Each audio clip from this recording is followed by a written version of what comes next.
Orange wine, you've probably seen it popping up on menus, right? And maybe you've heard people call it a trend. But what if I told you it's not some new fad? Not even close. In fact, it's one of the oldest ways of making wine on the entire planet. Today, we're uncorking a story that's literally 8,000 years in the making. Let's dive in. Okay, so let's just get the number one question out of the way, because everybody asks it. Is this a wine made from oranges? I mean, it's a totally logical question, right? But it also happens to be the single biggest misconception about this incredible drink. And the answer is nope, not at all. The name is kind of misleading, I'll give you that, but the real story is so much more interesting. So, here's the big reveal. Orange wine has absolutely nothing to do with the fruit. It's all about the how, the process. To put it simply, you take white wine grapes, but you make wine with them like you would with red grapes. Now, hang on to that idea, because that simple definition, it is the key to unlocking this entire world. So let's break that down a little bit more. What does it actually mean to give white grapes the red wine treatment? Well, it all comes down to one absolutely crucial thing: skin contact. Think of it like a fork in the road for winemaking. For pretty much all conventional white wine, you press the grapes and that juice gets separated from the skins right away, immediately. And that's why you get a pale, light, fresh wine. But with orange wine, oh, it's a whole different story. The juice hangs out with the skins, the seeds, sometimes even the stems. And not just for a little while. We're talking days, weeks, sometimes even months. And that is where the magic happens.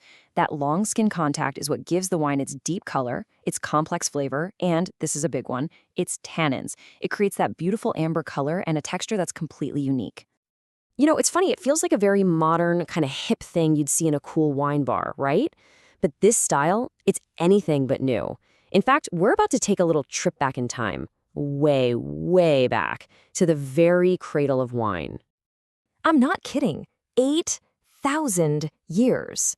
We have archaeological evidence that shows this exact method of making wine dates back at least that far. So yeah, this isn't a fad.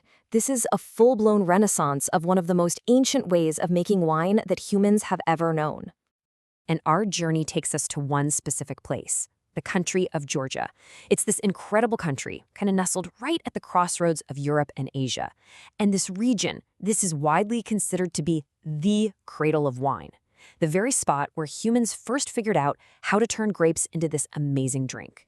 And the secret to their ancient technique, it lies in these amazing things called qvevri. Just look at them. They are these huge egg-shaped clay pots, often lined with beeswax. And here's the wild part: they're buried completely underground. The grapes get crushed and everything, skin, seeds, the whole shebang, goes right inside to just ferment naturally. By burying them, the earth itself becomes a perfect, naturally temperature-controlled cellar. This is it. This is the original ancient home of orange wine. And the history of this style is pretty dramatic. I mean, for thousands of years in Georgia, this wasn't called orange wine. It was just wine. It's how they did it. But then, fast forward to the 20th century. Industrial winemaking takes over with its focus on speed and making everything taste the same, and this beautiful, ancient tradition, it almost died out completely. But then, a handful of really passionate winemakers started looking for something more real, more authentic, and they rediscovered this incredible tradition. The comeback was so significant that in 2013, UNESCO actually declared Georgian qvevri winemaking an intangible cultural heritage of humanity. How cool is that? Okay, so that brings us to the modern day. Who exactly were these pioneers? Who were the people who dusted off an 8,000-year-old recipe and said, hey, the rest of the world needs to taste this? Well, the modern revival really owes a huge debt to two guys from right on the border of Italy and Slovenia. First, you've got Josko Gravner. People call him the godfather of the movement. He actually traveled to Georgia, totally fell in love with the qvevri tradition, and brought the idea back to Italy, where he started burying his own clay pots in his cellar. And then there's his neighbor, Stanko Radikon. He was also pushing the limits, leaving the juice on the skins for an incredibly long time, proving just how complex and age-worthy these wines could be. And together, these two basically inspired a global movement. All right, we've covered the how, we've covered the where, and the when. Now for the really important part, right? What does this stuff actually taste like? Let's talk about what's in the glass. Okay, first things first. Don't expect a simple, fruity white wine. It's a whole different ballgame. Think savory. Think textural. You're going to find these amazing notes of dried apricot, maybe some fig, bruised apple, and lots of nutty character.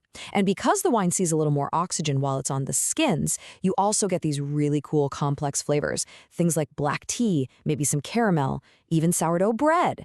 But the key, the thing that really defines it, is that it has the structure and the slightly grippy texture of a light red wine, but with the bright acidity of a white wine. It's just wild. And what's really cool is that winemakers are getting these flavors from all sorts of grapes. Of course, in Georgia, they're using their ancient native grapes like Riccatelli. And in Italy, where Bollicella is a classic choice. But what's blowing people's minds is that winemakers are now using grapes you already know, like Pinot Grigio, which, fun fact, actually has pinkish gray skins, not white, or even Sauvignon Blanc. They're making these incredible, complex orange wines from grapes you thought you knew, and it's happening all over the world. Okay, so let's say you're sold. You want to go out and grab a bottle. How do you make sure you get the best possible experience? Let's get into some real-world practical tips to bring this whole journey home. First up, temperature is key. Please do not serve this ice cold like you would a Sauvignon Blanc. You'll just numb all those amazing complex aromas. You want a slight chill, that's it. Think cellar temperature or just a little warmer. And hey, if you get a really big, bold one, don't be afraid to decant it, just like you would a red wine. It'll help soften up those tannins. And you don't need a fancy glass. A regular white wine glass is perfect for focusing all those incredible smells.